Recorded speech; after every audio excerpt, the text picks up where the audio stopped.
morning everyone, welcome back in this class of spoken English and personality development.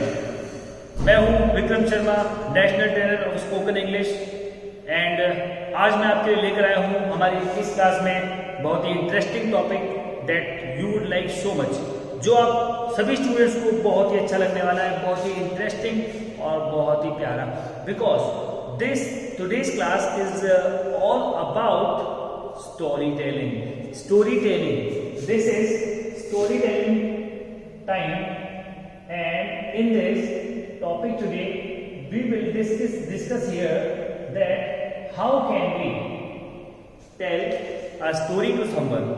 हम किसी को भी story कैसे सुना सकते हैं? How can we tell stories? So storytelling, in this class today I'll teach you how to prepare a story without mugging up. आज की क्लास में मैं आपको सिखाने वाला हूं कि बिना रटे हम किसी भी स्टोरी को कैसे बनाएं. How can we phrase sentences of a story without mugging up from any material, from any kind of book. We can just prepare sentences, we can just phrase sentences by thinking. Very easy to say, and not only a single story but also all stories of the world are put up with this manner which I am going to tell you. दुनिया की सारी जो कहानियां हैं वो सभी इसी तरीके से पुट अप की जाती हैं जो कि मैं आपको बता रहा हूं आज. तो आज की स्टोरी में आप यहाँ पर सीखेंगे कि कोई भी स्टोरी हम कैसे बनाएं, और आज हम स्टोरी टेलिंग ये सीख रहे हैं कि किसी को वो स्टोरी कैसे बोलकर बताएं या फिर कैसे लिखें. तो हमारे सेंटेंसेस हम खुद बना सकते हैं, हमें किसी बुक या नोटबुक में से रटने की बिल्कुल भी जरूरत नहीं है. बट सबसे पहला और बेसिक टर्म है नॉलेज. नॉलेज का मीन्स होता है कि हमें सबसे पहले ये पता होना चाहिए कि हम कौन सी स्टोरी सुनाने वाले हैं, और साथ ही साथ वो स्टोरी क्या है. हमें वो स्टोरी पता होनी चाहिए इन हिंदी या फिर जो भी हमारी बेसिक मदर टंग है. मदर टंग मतलब हमारी जो मातृभाषा है, जो भी हम रूटीन लाइफ में बोलते हैं, हिंदी, मारवाड़ी, कोई भी लैंग्वेज, उसमें वो स्टोरी हमें पहले सुनी हुई होनी चाहिए. And after that we can put up that in English. उसके बाद हम उसे इंग्लिश में पुट अप कर सकते हैं. Before starting this class I want to ask you all everyone, how are you? How are you everyone? They are saying, I am fine. Thanks, and you? Then kids, I am also fine, and I am enjoying here to teach you well in this summer break because you are also enjoying. And I like it so much to meet you daily. तो मैं आपसे कहूँगा, nice to meet you. And what will you answer? Same here. Very nice. Same here. Great. तो आज का भाई मौसम कैसा लग रहा है आपको? How do you like today's this weather? तो आप कहेंगे कि सर वेदर तो थोड़ा सा अच्छा ही है लेकिन गर्मी है. आप कहेंगे sir weather is very good but it's little hot, लेकिन थोड़ी गर्मी है. It's okay.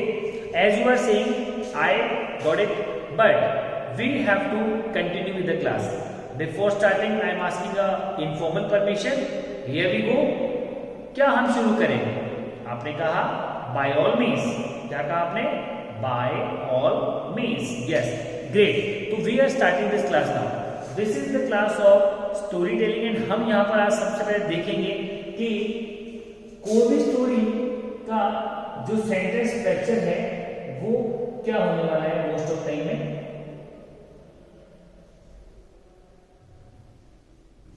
This is most of time in a story we have to put up sentences in this pattern. ज्यादातर सेंटेंस हमें इस पैटर्न में पुट अप करने होते हैं. Around 70% of the sentences put up in this pattern. ये pattern है हमारा पास्ट सिंपल टेंस का, जिसको हमने नहीं सीखा है क्योंकि आज मैं उसे प्रैक्टिकली आपको सिखाने वाला हूं कि कोई भी काम किसी ने किया था उसको कैसे बोलते हैं.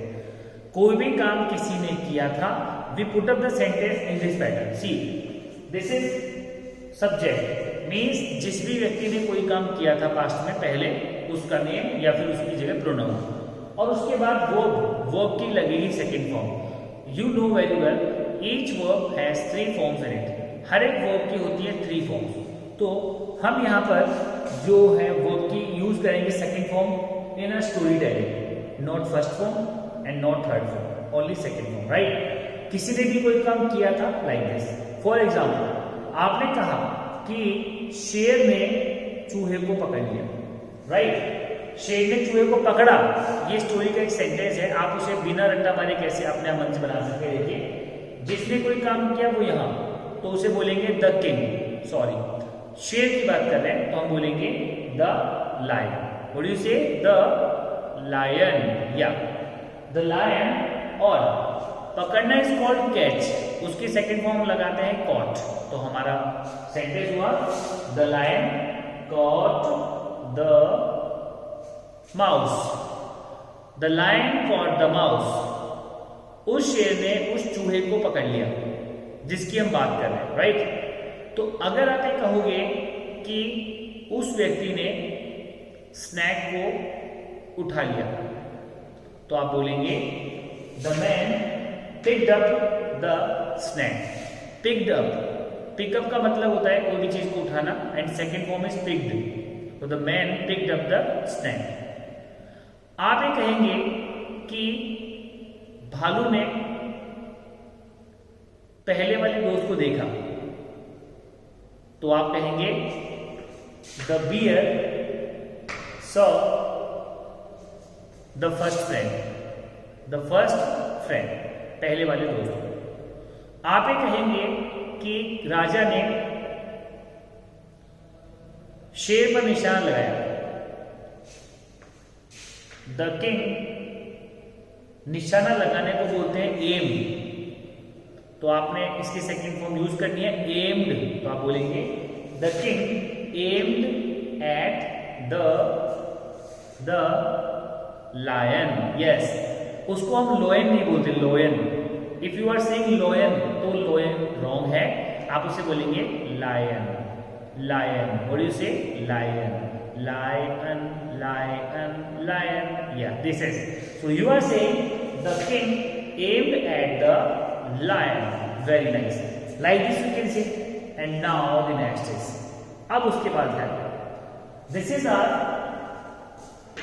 first pattern जिसमें हम सबसे ज्यादा सेंटेंस बनाते हैं किसी भी स्टोरी में, that they are 70% part of a story.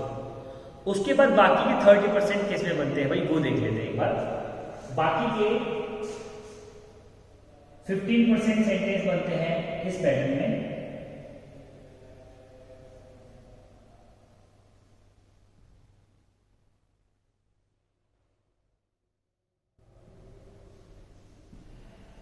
This is subject was या वर्ब में से एक एंड वर्ब की फर्स्ट फॉर्म में लगेगी आईएनजी। जैसे I was going, they were playing, singular के साथ आएगा वॉज एंड प्लूरल के साथ में आएगा वर। आई के साथ में भी आएगा वॉज एंड यू के साथ में आएगा वर। यस, तो हमारा सेंटेंस हमें कहेंगे कि व्यक्ति जंगल से जा रहा था, द मैन वॉज गोइंग, जा रहा था, जाने को क्या बोलते हैं? गो, उसमें लगाएंगे ING, going. The man was going through the forest, through, through THROUGH, through. Through का मतलब होता है में से होकर। The word is written here,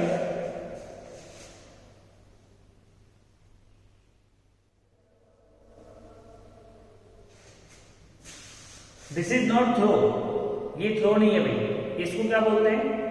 through. क्या बोलते हैं? थ्रू।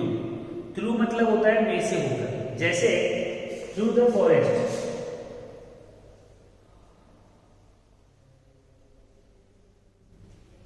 थ्रू द फॉरेस्ट का मीन्स है जंगल में से होकर, through the forest. The man was going through the forest, वो व्यक्ति जंगल में से जा रहा था। आप ये कहेंगे कि राजा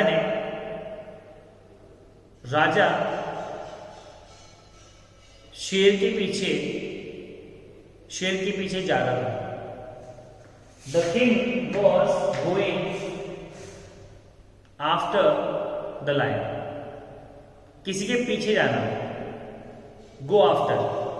तो आपने कहा the king was, king is singular ना, तो हम लगाएंगे was.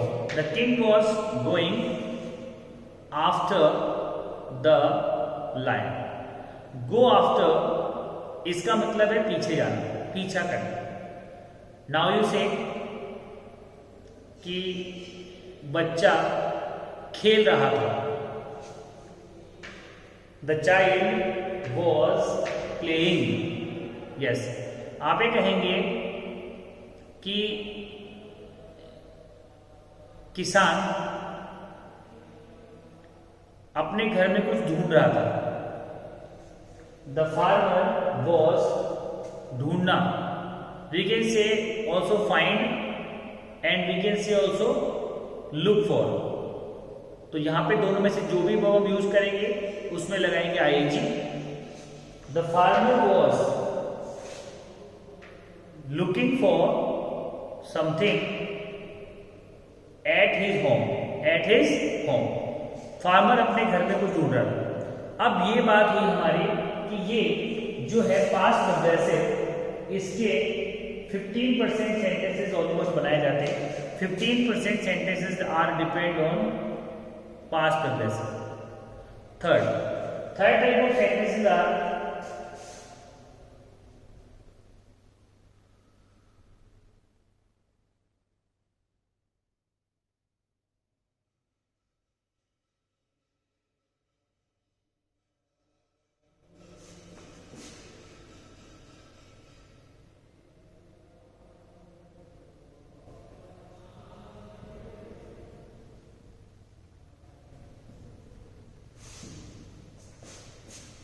%15 sentences will be put up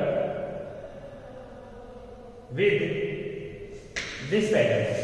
This pattern is all about past noun. Noun के सेंटेंसेस जो हम पास्ट टेंस में बनाते हैं विद वॉज एंड वर, वो सेंटेंसेस इंक्लूड होंगे इन दिस लास्ट 15%। या जैसे आपने कहा कि शेर बहुत शक्तिशाली था, the lion was very mighty. Mighty मतलब होता है शक्तिशाली।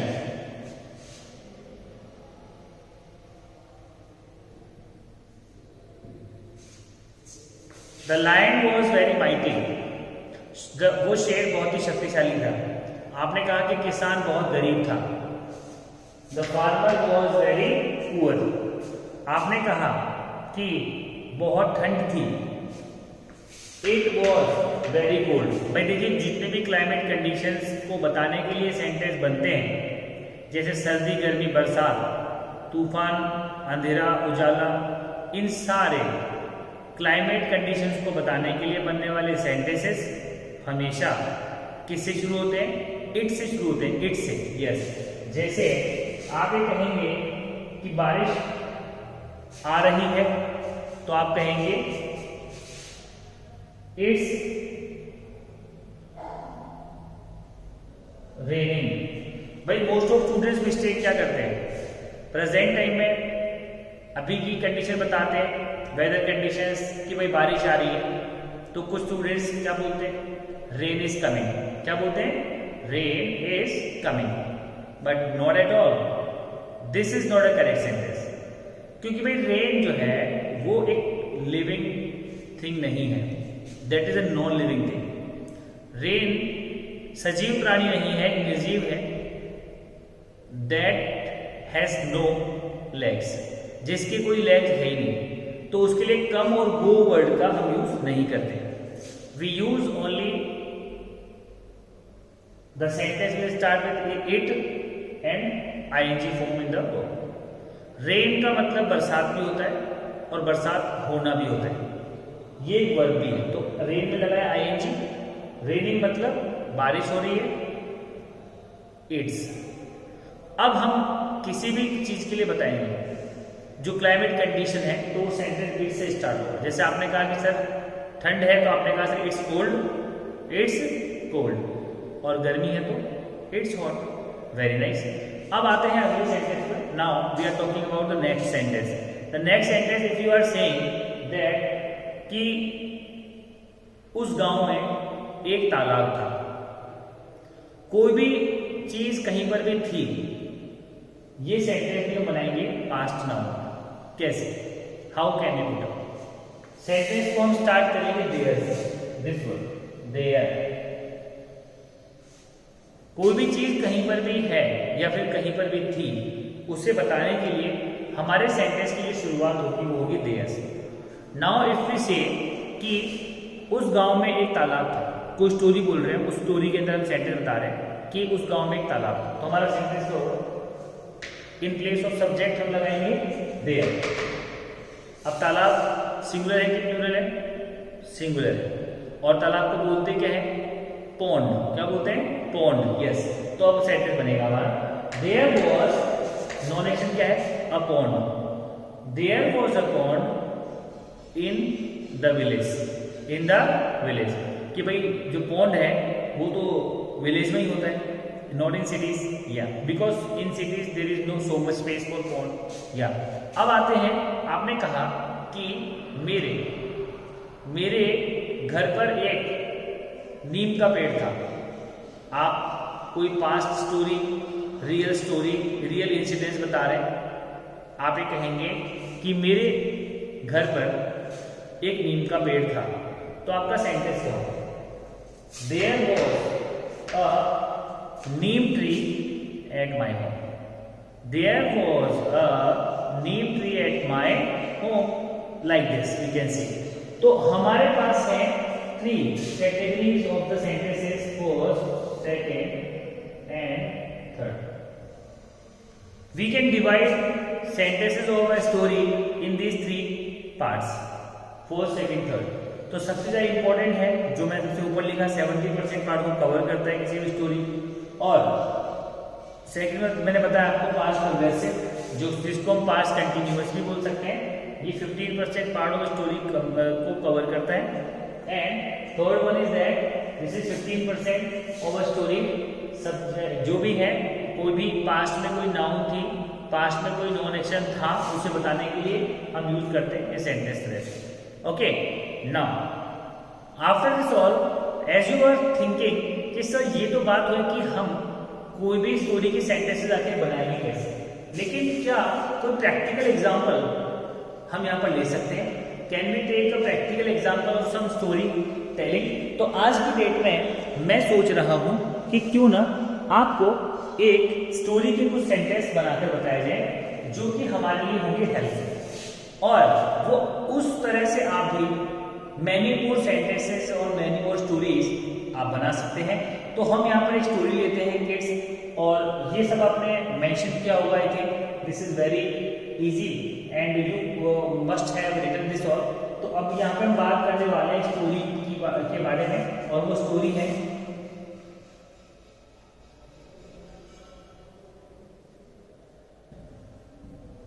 एक moral story that is very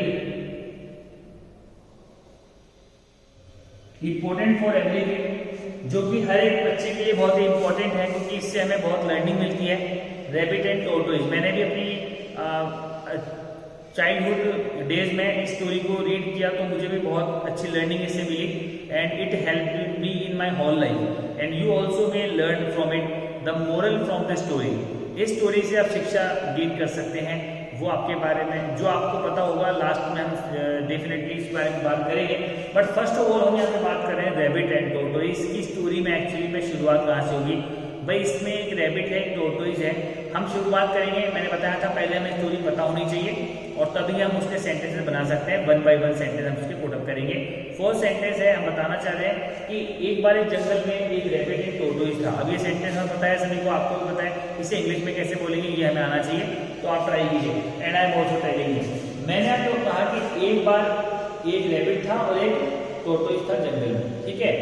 तो मैंने कहा कोई भी चीज कहीं पर थी तो उसको आप देयर से इंडिकेट करेंगे। जैसे there was a pond in my village, वैसे बोलेंगे there was a rabbit and a tortoise in a forest. लेकिन हम कह रहे हैं एक बार। अब भाई एक बार को हम क्या बोलते हैं इंग्लिश में? वंस। एक बार क्या बोलते हैं? वंस। तो हम शुरुआत करेंगे वंस से। once there was a rabbit and a tortoise in a forest. पहली बार हम किसी भी नाउन को के सेंटेंस में अगर लेंगे तो उससे पहले हम आर्टिकल यूज करेंगे ए या फिर एन। दोबारा उस नाउन को हम जब उस स्टोरी में रिपीट करेंगे जितनी भी बार, तो उस नाउन से पहले हम लगाएंगे द। देखिए अभी हम शुरू बात करते हैं अगले सेंटेंस की। आपने कहा कि एक दिन, नहीं आप ये कहेंगे कि वो जो रैबिट था वो बड़ा ही फास्ट था और टोटोई जो था वो बड़ा स्लो था चलने में।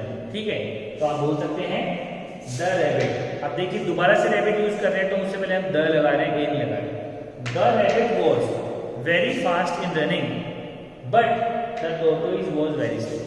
देखिए इस प्रकार से बनाइए, ये हमारा पास्ट नाउन में बना है। देखिए the rabbit was very fast in running but the tortoise was very slow.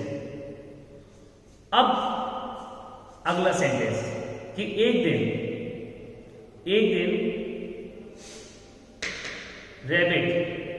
Rabbit tortoise के स्लो होने पर हंस रहा था।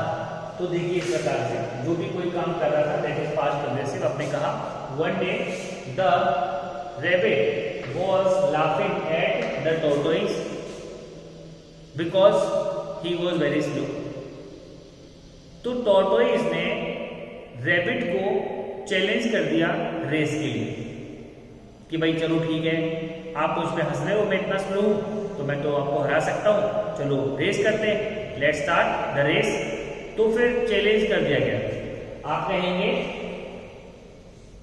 टोटोइज ने रैबिट को चैलेंज कर दिया। कोई भी काम किसने किया हम ऐसे मतलब करेंगे द टोटोइज। देखिए द लगाना कंपल्सरी है। वाई? क्योंकि द लगाने से ये पता लगता है कि जो टोटोइज की बात पहले सेंटेंस में की गई स्टोरी में, हम उसी सेंटेंस की उसी स्टोरी में उसी टोटोइज की बात कर रहे हैं, किसी और टोटोइज की बात नहीं कर रहे हैं।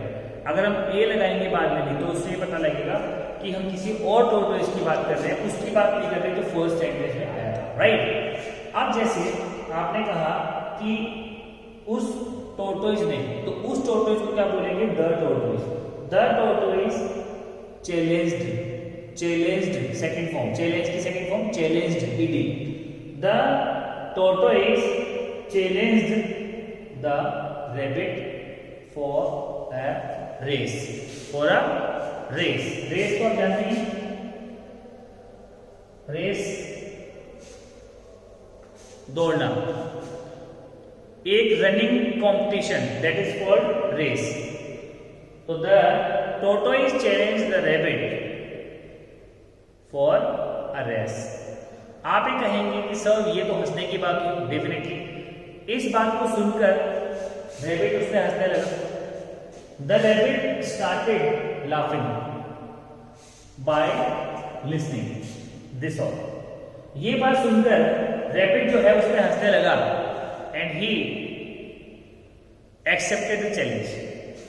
The rabbit accepted the challenge. Rabbit ने चैलेंज को एक्सेप्ट कर लिया। अब उसके बाद क्या हुआ? नेक्स्ट डे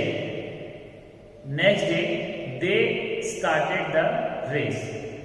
अगले दिन दे स्टार्ट की second form started. They started the race. उन्होंने वो रेस स्टार्ट कर दी जिसके बारे में चैलेंज किया गया था, वो रेस उन्होंने स्टार्ट कर दी। अब रेस हो गई शुरू और उसके बाद रेस स्टार्ट होने के बाद in starting the rabbit rain very fast. The rabbit rain very fast but soon on the way he sat down and started taking rest. The rabbit started taking rest on the way. He thought that the tortoise is very slow.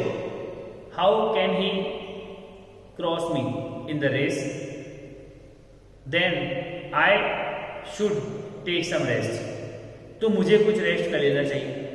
और उसने rest करना शुरू कर दिया। And he slept, वो सो गया भाई। देखो, ही स्लीप की second form slept, he slept, वो सो गया, नींद आ गई मुझे, जैसे कि आपको आती है विंटर्स के अंदर बहुत ही साउंड स्लीप, उसको भी आ गई। Then at other hand, at other hand का मतलब क्या होता है? दूसरी ओर। At other hand it means you are saying कि दूसरी ओर। तो दूसरी ओर क्या हुआ? दूसरी ओर था tortoise. It was very slow, ये बहुत ही स्लो था, बट इट केप्ट वॉकिंग, लेकिन यह चलता रहा। केप्ट वॉकिंग, कीप की second form kept and walking, तो इट केप्ट वॉकिंग, ये चलता रहा, ठीक है, रुका नहीं वो। It kept walking continuously, continuously का मतलब है लगातार चलता रहा, वॉक करता रहा। एंड उसने रैबिट को क्रॉस कर दिया। इट क्रॉस कर दिया, तो क्रॉस की सेकेंड फॉर्म क्या होती है? Crossed, yes, it crossed the rabbit, इसने रैबिट को क्रॉस कर दिया। एंड वेरी सून, बहुत ही जल्दी पहुंच गया फिनिशिंग लाइन पर। एंड इट रीच्ड, रीच की सेकेंड फॉर्म ईडी लग जाएगा। It reached at the finishing line, क्योंकि वह फिनिशिंग लाइन तो एक ही थी। कोई भी चीज अगर एक ही होती है तो उससे पहले द लगा सकते हैं, तो आप कहेंगे कि it reached at the finishing line very soon, बहुत ही जल्दी।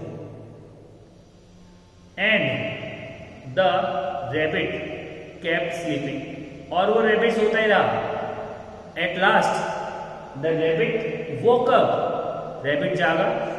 वेक की second form walk, the rabbit walk up, rabbit जाग गया। And it saw the tortoise, और उसने टॉर्टोइज को देखा। तो आप यहाँ पर इट लगा सकते हैं, ही लगा सकते हैं, कुछ भी लगा सकते हैं, लेकिन जो लगाना है एक चीज लगाना है रैबिट के लिए, या तो इट लगाएंगे या फिर ही लगाएंगे, जो भी लगाना है एक ही लगाना है। तो आपने कहा इट सॉ द टॉर्टोइज, फिर उसने दौड़ना शुरू किया। देन इट स्टार्टेड रनिंग, फिर उसने दौड़ना शुरू किया, बट लॉस्ट द रेस, लेकिन रेस को हार गया। It lost the race, loss की सेकेंड फॉर्म होती है लॉस्ट, वो रेस हार गया। And the tortoise won the race, the tortoise win की second form won, WON, won the race, the tortoise won the race. Like this the story finished, इस प्रकार से स्टोरी खत्म हुई। And moral of the story, भाई हमें इस कहानी से क्या सीखने को मिलता है? The moral of the story is slow and steady wins the race. Slow and steady wins the race, इसका मतलब यह है कि धीमे धीमे और लगातार चलने वाला रेस को जीत जाता है। अब मैं ये नहीं कह रहा कि आपको हमेशा धीमे चलना चाहिए, लेकिन जो भी काम करें, जो भी आपकी स्पीड हो, वो आपकी कंटिन्यूअसली होनी चाहिए, लगातार होनी चाहिए। अब मैंने स्टार्टिंग में कहा था कि ये स्टोरी स्टूडेंट्स के लिए बहुत ही इंपॉर्टेंट है, इससे उन्हें बहुत लर्निंग मिलती है। तो आप ये सोच ही रहे होंगे कि सर लर्निंग क्या मिली हमें स्टोरी से, क्योंकि हमारी स्टडी में कैसे काम आएगी। तो मैं आपको बता दूं कि हमारी स्टडी में ऐसे काम आएगी, क्योंकि हमारी स्कूल लाइफ में जब हम स्टडी करते हैं तो वहां पर भी हम ऐसे कुछ स्टूडेंट्स तो होते हैं रैबिट जैसे, और कुछ होते हैं टॉर्टोइज के जैसे। जो रैबिट टाइप के स्टूडेंट्स होते हैं, दे डोंट स्टडी डेली, वो रोजाना पढ़ाई नहीं करते। They study only eight the time of exam, वो सिर्फ ओनली एग्जाम के टाइम पर स्टडी करते हैं रैबिट। और जो होते हैं स्टूडेंट्स टॉर्टोइज टाइप के, वो थोड़ा डेली पढ़ते हैं। They study daily and they don't wait for exams. वो एग्जाम्स के लिए वेट नहीं करते, वो लिटिल बिट डेली स्टडी करते हैं। एंड बाय डूइंग सो, और ऐसा करते करते आफ्टर फ्यू डेज उन्हें सब कुछ लर्न हो जाता है। And at the time of exam उन्हें ऑलरेडी सब कुछ लर्न हो जाता है, उन्हें फिर एक्स्ट्रा प्रिपरेशन करने की रिक्वायरमेंट नहीं होती। So like this we can say the students who are like tortoise they study daily. जो टॉर्टोइस के जैसे स्टूडेंट्स हैं वो कभी भी अपनी पढ़ाई को स्किप नहीं करते हैं, डेली स्टडी करते हैं, डेली लर्निंग करते हैं। And at the time of exam they go on the race, और फिर एग्जाम के टाइम पर वो रेस जीत जाते हैं, मतलब कि वो इन रैबिट टाइप के स्टूडेंट से ज्यादा पढ़ाई कर लेते हैं और वो इनसे अच्छे मार्क्स लेकर आते हैं। So which kind of students you are, rabbit kind of और टॉर्टोइस काइंड ऑफ, ये आप एनालिसिस कीजिएगा और मुझे बताइएगा इस बारे में। So students, after this all I have to tell you that we can put up any of the story in this pattern, the 3 patterns you must have written। आप घर पर एक स्टोरी अपने आप से बनाएंगे, कोई भी आपकी फेवरेट स्टोरी होगी उसे सोचेंगे, अपने घर में बनाएंगे और अपने मम्मा पापा को वो स्टोरी आप बोलकर सुनाएंगे in story telling round. Okay, तो अपने फैमिली मेंबर्स को आप स्टोरी सुनाएंगे इन इंग्लिश, कहीं से भी बिना मतलब किए अपने आप से कुछ सेंटेंस बनाकर आप ऐसा करेंगे। And that will be very helpful also for your exams. Okay, now at last I would like to say you nice talking you, see you again in the same class at the same time. Everyone have a nice day, good bye.